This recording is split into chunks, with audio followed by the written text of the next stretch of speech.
I got so many requests asking for wedding cake step-by-step guide, so I thought of doing that for all those who requested.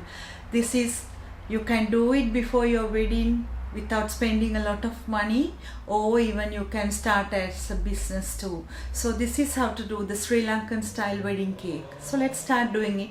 These are the ingredients. Alright, let's start doing the first step of the Sri Lankan style wedding cake. So these are the ingredients for the first step. We are going to use the fruits, and we need to cut the fruits properly. Don't put it in a grinder or a mixer, so it will go like soggy. So you need to cut it separately. So it is a kind of a lot of work, but after you do it, it's really easy to do. So I'm using 400 grams currants, then 400 grams pumpkin preserve, or what we call puhul dosi, and 400 grams raisins, and again 400 grams sultanas. These are the dry things that I'm going to use, and again 250 grams cashews. You need to cut the cashews very finely too. I'm going to cut this again. Now I have the preserved fruit. I have 1 bottle preserved ginger, 1 bottle preserved pumpkin, and 1 bottle preserved chow chow, and 1 bottle preserved candied peel. You can buy this from Sri Lankan shops, and it is available in Sri Lanka anyway. And you will need about a wine glass full brandy, or even sherry, or even rum, and rose essence. If you are using rose essence, be careful, it's very strong. And if you can't buy rose essence, you can use rose flavor or rose water, and a bit of vanilla, and allspice, cinnamon, cardamom, ginger, and nutmeg all together. And let's do the hard part first. So now I'm going to chop the fruits one by one, put it onto the chopping board, and start chopping it as fine as you can. So you will need a bowl, a big one, to put that in, because if you soak this about 3 to 6 months, that's the best way of doing a cake, so it absorbs all the flavors. If you do it in a proper way, you can keep this about 1 year to 2 years, even for your next wedding anniversary. So let's do it in a better way, cutting everything. Spend your day doing this one day, and then you can assemble everything together after. So the fruit is ready, and now I'm going to add about a wine glass of brandy. And I have all the juice that left from the fruit, and going to add that too. That's actually sugar syrup from all 4 kinds of preserved fruit. And after, add vanilla, about 5 teaspoons for this amount. And then if you are adding rose water, have to be really careful. If not, if you are adding rose flavor or rose water, it's alright. Just, it's up to you to decide how much you are going to add. If I'm going to add, I will add about a wine glass of rose water too, and the spices. Then the same amount bees honey, squeeze that onto the fruit, and mix this really well. Cover with a very tight lid, and leave it in a dry place about 3 months or 6 months. You need to stir it once in a while, like once a week. You need to stir it and take the old fruit up, and then the rest of the fruit down, and mix it really well, and leave it in a cupboard about 3 to 6 months. So for the next step of the wedding cake, I'm using these ingredients: the one I chopped before, the hard part of the recipe, and it was about 3 months, and I was mixing it all the time, and it's already matured, and this is how it looks like. It's really nice and tasty, and all the flavors has gone through each piece of fruit. So I'm using 10 egg whites, 500 grams butter, and 250 grams semolina, 250 grams caster sugar. I find it a bit more sweeter. If you like it very sweet, you can add more sugar, but I'm going to reduce the amount of sugar, but I'm showing you the recipe to increase the sugar if you like. And 20 egg yolks and 250 grams icing sugar or confectionery sugar.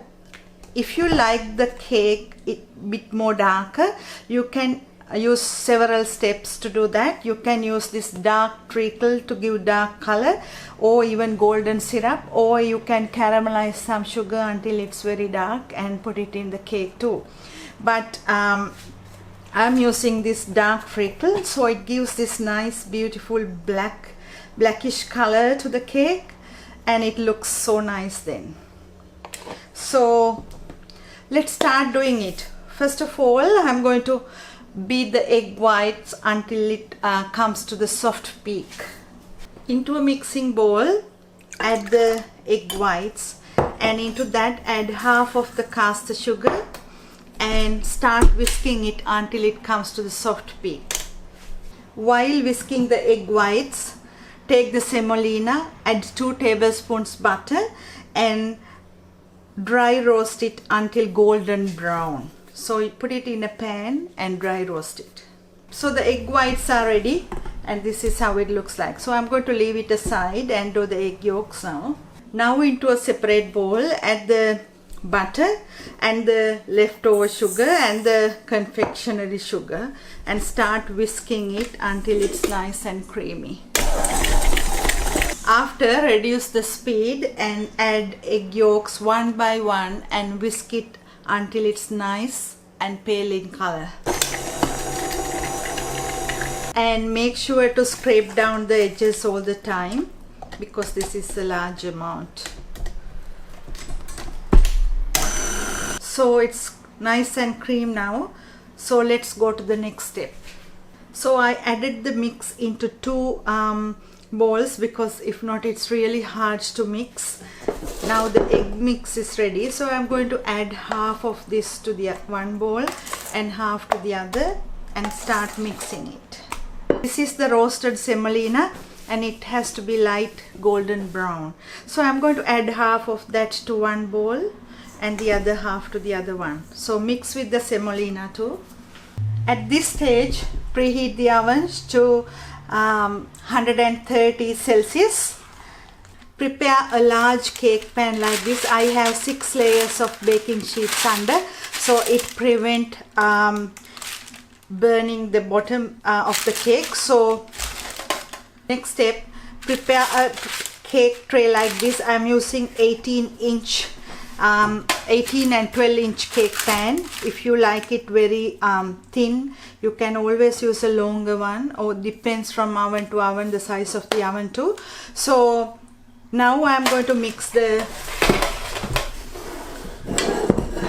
egg whites slowly and fold it into the cake mix. Fold it slowly and nicely. So it's ready. Now the next step. So for that I'm going to put the tray, and into that going to pour the cake mix, and I have put 6 layers of baking paper to prevent burning the cake. So going to put it into the tray, spread it evenly, and bake this on 130 about 3 to 4 hours, and check it, and if the skewer inserted comes out clean, it's ready. Now it's ready to go to the oven. So the cake is ready, and I left that to cool down completely, and this is how it looks like. It took about 3.5 hours to cook, and make sure to prick the cake using a fork and add a quarter cup of brandy. It will go through all these holes and make it more wetter. It's really wet, this cake, it's not very dry. So after, pour the brandy all over, let it absorb, and leave it, wrap it properly and leave it in a warm place, in a cupboard about several weeks or months before you do it for take it for wrapping. So I'm going to wrap it with plastic wrap and put it in a cupboard again, just to absorb all the flavors. If you want, you can always wet this with brandy to make it more wet. So I'll show you the next step after. The wedding cake is ready and I left this out about 3 months. You can leave up to 6 months or 1 year, it doesn't matter. And always make sure that you wet with brandy or rum or even sweet cherry.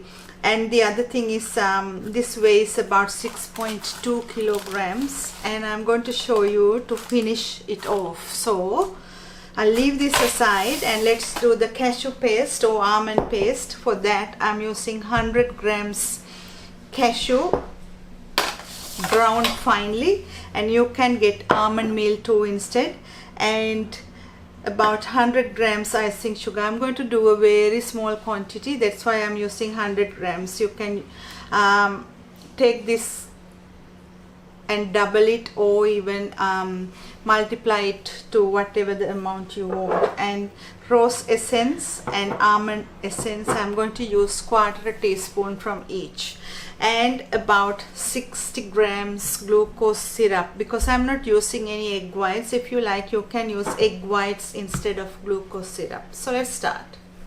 So there are 2 ways of doing this. One way is crushing the whole cake and wetting with brandy and leave it in a bucket about 3 months or 6 months, or leave the cake like this and you can slice it, because I did a nice recipe that you can cut it directly.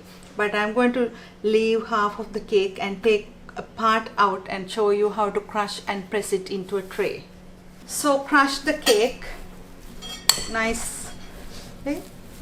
And then put it into a pan and press it nice and even.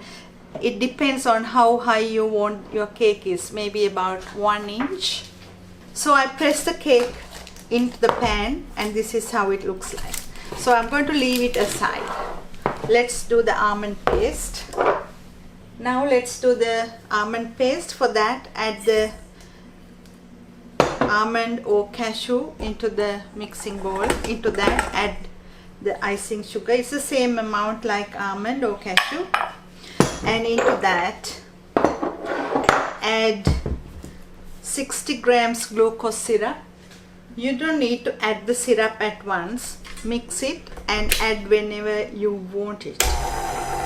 Into that add quarter teaspoon of rose essence and a quarter teaspoon of almond essence,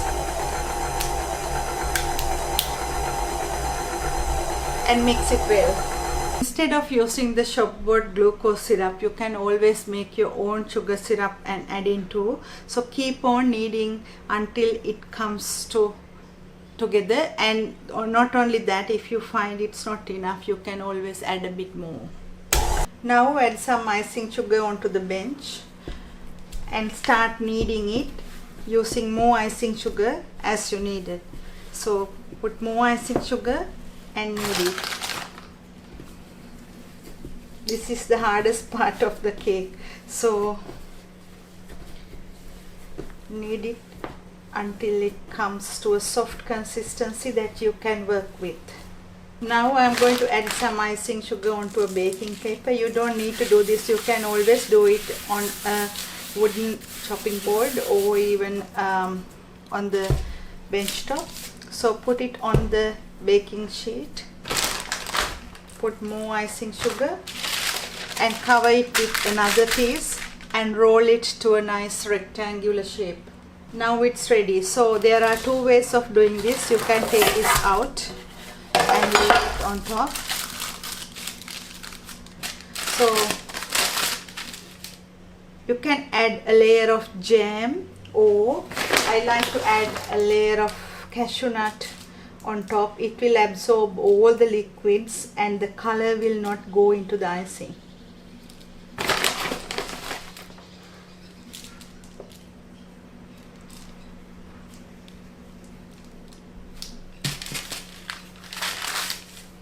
So put it on top. Now I'm going to cut it into rectangular shapes. You can cut according to the size that you like to do. I did the whole cake to do this recipe for you all. You can start your own business, or even you can do it for your own wedding without spending a lot of money. Take a sharp knife and cut it into fingers. It depends what is the size of the cake box, or what is the size of the wrapping paper that you are using, or what is the size of the container that you are going to use for the wedding cake. So it depends on what you are going to do. So after, cut that again.